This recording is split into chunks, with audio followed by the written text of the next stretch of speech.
नमस्ते, मेरा नाम शुभम है और आप मुझे ब्रेन ऑफ बिहार पे देख रहे हैं। दिल्ली हाई कोर्ट में जो सुनवाई होनी थी कल, वो किसी कारण से 1 जून को टल गई है। लेकिन सुप्रीम कोर्ट में जो अहम सुनवाई चल रही थी, जो कि एसएफआईओ के द्वारा 2 केस किया गया था इनके 9 कंपनियों की जांच करने के लिए, वो सुप्रीम कोर्ट ने आदेश कल दे दिया कि हाँ, जांच करने दिया जाए। जबकि इनके एडवोकेट ने ऑब्जेक्शन किया था कि ये इनके पावर में नहीं आता है, क्योंकि ये 9 कंपनीज एक्ट के अनुसार रजिस्टर्ड हैं। तो कंपनीज एक्ट के सेक्शन 212 के हिसाब से इन्वेस्टिगेशन किया जा सकता है इनका। ये दलील था एसएफआईओ का, जो कि मंजूर कर लिया गया है सुप्रीम कोर्ट में और जांच शुरू हो जाएगा अब।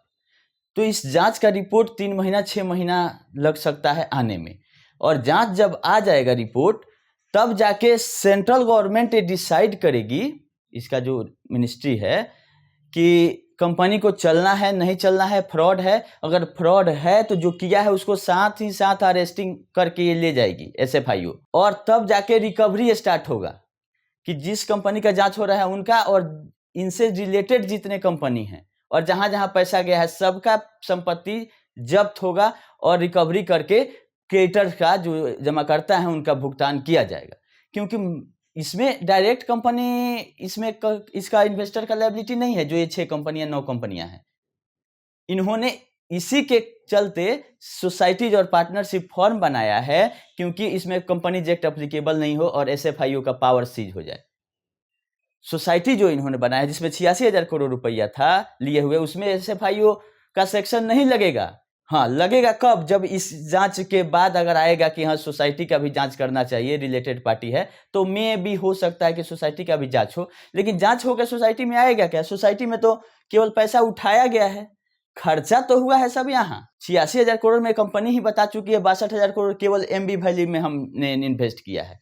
बाकी 20-22,000 करोड़ बोल नहीं रही है कि कहाँ है, या खर्चा हो गया, या कमीशन चला गया, या कुछ भी हो गया। तो इसी जांच से क्लियर हो जाएगा कि जो 64,000 या 62,000 करोड़ है वो सही जगह पे है कि नहीं है। हम आप लोगों को ये बार बार बता रहे हैं कि केवल इंटरेस्ट का लोचा है। ऐसा नहीं है कि सहारा इंडिया के पास कुछ भी नहीं है, नील बटा सनातन, क्योंकि 25,000 करोड़ सेबी के पास है। और जो एमबी वैली का ये 2.5 लाख 3 लाख करोड़ रुपया बताती है कंपनी का वैल्यू, उसमें एक बार वैल्यूएशन भी हो चुका है। जब नीलामी चल रहा था सुप्रीम कोर्ट के आदेश से, 34,000 करोड़ रुपया का सरकारी वैल्यूअर दिए हुए थे। तो 34,000 करोड़ रुपया 3-4 साल पहले ही वैल्यू था, तो अभी कुछ ना कुछ बढ़ा ही होगा। और जो भी इन्वेस्टमेंट ही दिखा रही है उसमें का 10-20% की होगी, तो कुछ ना कुछ बढ़ा। तो लमसम 1 लाख करोड़ की इनकी लायबिलिटी है और 1 लाख करोड़ का संपत्ति नजर आ रहा है। अब रहा बात इंटरेस्ट का, तो इंटरेस्ट में सस्पिशन है, जिसके लिए सहारा भी पीछे हट रही है। और हमको भी नहीं लगता है कि जिस हिसाब से 12-15% इंटरेस्ट गछी हुई है वो दे पाएगी। हाँ, दूसरा बात ये भी है कि जो 86,000 करोड़ रुपया है वो कन्वर्ट होके कहीं ना कहीं से आया है, तो बैक डेट का इंटरेस्ट तो उसमें इंक्लूड हो गया है। केवल जब कन्वर्जन हुआ है उसके बाद से अभी तक का इंटरेस्ट उसमें जुटेगा, अगर जुटेगा भी तो, क्योंकि उसमें ऑलरेडी इंटरेस्ट जुट गया है, जो कि सहारा इंडिया रियल एस्टेट हाउसिंग में था। तो जो भी पैसा सहारा इंडिया कन्वर्जन भी करती है तो विथ इंटरेस्ट करती है, ऐसा नहीं है कि खाली प्रिंसिपल का कन्वर्जन करती है। उतने दिन का ब्याज जो भी सुप्रीम कोर्ट का आदेश है वो जोड़ के कन्वर्जन की हुई है। तो एसएफआईओ की रिपोर्ट में यही बाहर आने वाला है कि ये जो पैसा है वो कहां कहां गया, और किसी को फायदा पहुंचाया गया जानबूझ के, या पैसा को डुबा दिया गया कंपनी का। तो इसमें दोषी कौन कौन है? जो दोषी है उनको जेल होगा और रिकवरी का प्रोसेस चलेगा और केस जाएगा एनसीएलटी में। सेंट्रल गवर्नमेंट ही अब डिसाइड करेगी कि ये सहारा की रिपोर्ट, जो इंस्पेक्टर हैं और चाहे एसएफआईओ के रिपोर्ट सबमिट करेंगे 3 महीना से लेकर 6 महीना के अंदर, और उस पर सेंट्रल गवर्नमेंट डिसाइड करेगी कंपनी चलते रहने देना है या कि बंद करके और रिकवरी करना है। दोनों काम एक साथ चल सकता है, रिकवरी भी होगा और इधर इसका वाइंडिंग अप का प्रोसेस भी चलेगा। ये 9 कंपनियों का। बाकी जो 4 या 3 सोसाइटियां हैं जो कि central registrar of cooperative society से ये हो रही हैं, तो उसका प्रोसेस इसमें नहीं आएगा। उसका वाइंडिंग अप का ये नोटिस दिए हुए हैं सेंट्रल रजिस्ट्रार।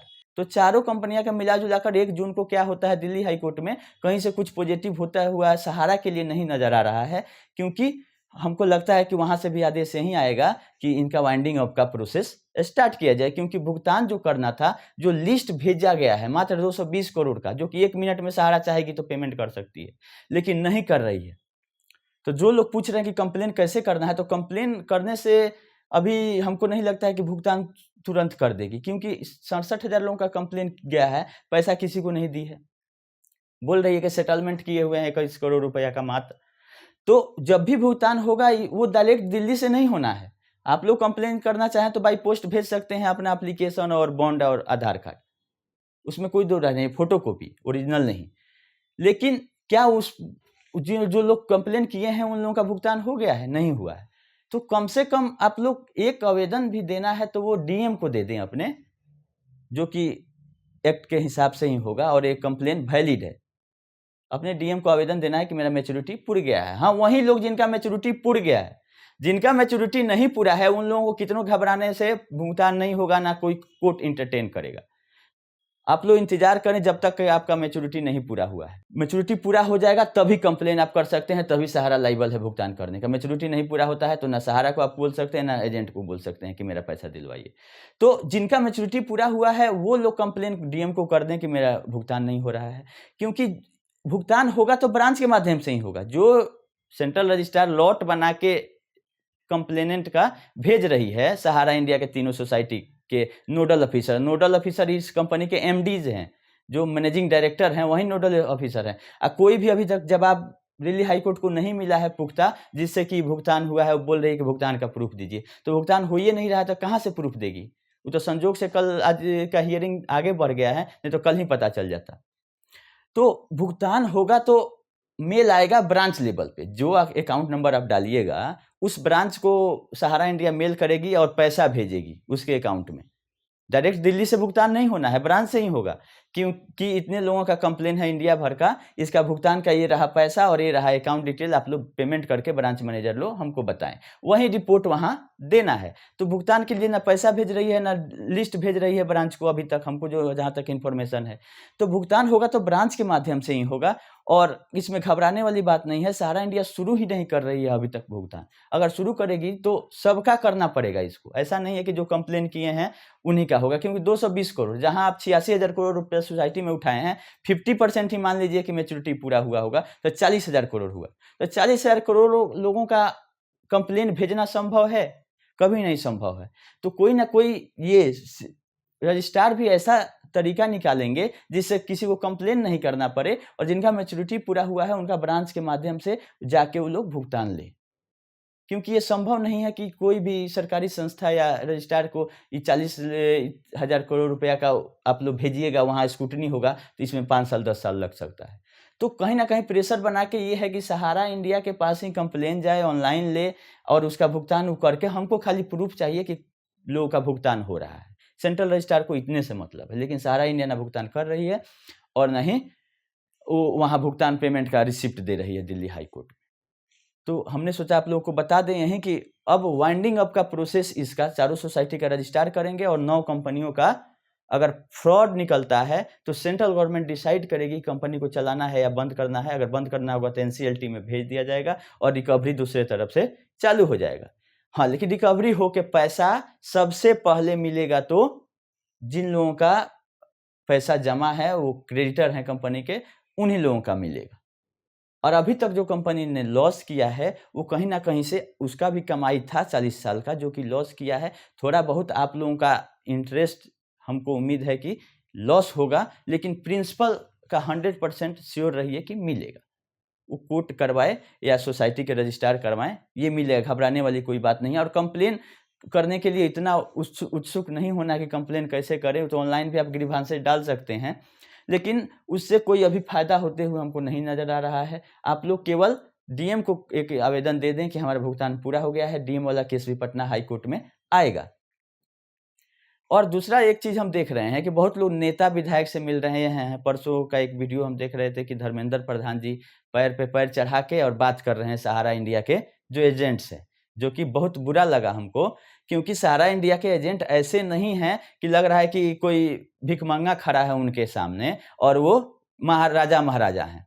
अरे मोदी जी भी ऐसे नहीं बात करते हैं, तो उन लोगों को तो अपना सेंस नहीं है। लेकिन आप लोग भी किसी नेता विधायक के चक्कर में नहीं रहे। उन लोगों को कहाँ से पावर है किसी का 1 रुपया दिलाने का? वो लोग अपना राजनीति करेंगे। तो अपना वैल्यू आप लोग खुद गिरा रहे हैं किसी नेता विधायक से मिल के। वो लोग कुछ नहीं करने वाले हैं। करना है इसमें सहारा इंडिया को, आपको सहारा श्री से मिलने का प्रयास करना चाहिए। तो आप लोग जा रहे हैं नेताजी के पास, एमपी विधायक और इनके पास, तो वो लोग क्या करेंगे? सहारा श्री से मिलिए आप लोग। आप लोग का भुगतान सहारा श्री रोके हुए हैं। दिल्ली हाई कोर्ट ने कलेक्शन पे रोक लगाया है, भुगतान तो बोला है करने के लिए, तो कहाँ कर रही है? तो अपना वैल्यू आप लोग खुद नहीं घटाइए। तो जो होना था, सहारा इंडिया आप लोगों के साथ धोखा की, क्योंकि सुब्रतो राय ने जो कंपनी अब फॉर्म बनाया 2010 के बाद, उससे अपने डिजाइन करते गए और आप लोगों को एजेंट उसी में रखे। ये चीज आप लोग ध्यान दीजिएगा कि कैसे आप लोग ठगाए हैं। सहारा श्री अपने सोसाइटी से बोल रहे हैं कि हम बाहर हैं, लेकिन सारे एजेंट्स हैं, सारे फ्रेंचाइजी गार्जियन जो हैं या फ्रेंचाइजी मैनेजर हैं, हर जितना कंपनी है सब में सील मुहर पे उन्हीं का साइन है और एजेंट का नाम है सर्टिफिकेट पर। तो आप लोग हर एक सोसाइटी में हैं और सहारा श्री साइड हो लिए। ये कितना बड़ा धोखा है आप लोगों के साथ। आप लोगों ने तो विश्वास किया कि सहारा श्री ने कोई स्कीम दिया है तो सोच समझ के दिया होगा, इसमें ये होंगे, लेकिन अपने निकल गए, आप लोगों को छोड़ दिए। सहारा इंडिया अभी भी एसएफआईओ का जो मैटर था, यही बोल रही थी कि एसएफआईओ को पावर नहीं है, मतलब उसके जुरिडिक्शन में नहीं आता है मेरा ये नो कंपनी की जांच नहीं करे। अरे भाई, जब आप सही हैं तो जांच करने दीजिए। वैसे ही पटना हाई कोर्ट के भी ऑर्डर को चैलेंज किया सुप्रीम कोर्ट में, यही कि जज साहब का पावर नहीं है बुलाने का। इसका ये कहना है कि ना एसएफआईओ को पावर है ना जज साहब को पावर है। केवल जो पावर है वो सहारा को ही है कि जिस स्कीम में मन करे और जितना मन करे जब मन करे पैसा मार्केट से उठा ले। ये इसका यही केस था सुप्रीम कोर्ट में और कुछ नहीं। वो बोल रही थी कि हमको जांच करना है, तो दिल्ली हाई कोर्ट में चले गए कि नहीं, इसके पावर से बाहर का है, जांच करने का कोई मकसद ही नहीं है, और केवल टाइम काटने के लिए। और जो ही 4-5 महीना जनवरी में ही दिल्ली हाई कोर्ट में रोक लगा दिया था कि जांच में रोके, तो 5 महीना इनको मिला ही। 5 महीना में अपना सारा पेपर और हार्ड डिस्क और कंप्यूटर सेट कर दिए होंगे कि मिले नहीं एसएफआईओ को। यही इनका टारगेट था। ये तो जान रहे थे कि सुप्रीम कोर्ट आदेश देगा कि जांच होगा, कि आप 1 लाख करोड़ मार्केट से उठा के भुगतान नहीं कर रहे हैं, तो जांच रुकने का कहां से सवाल है?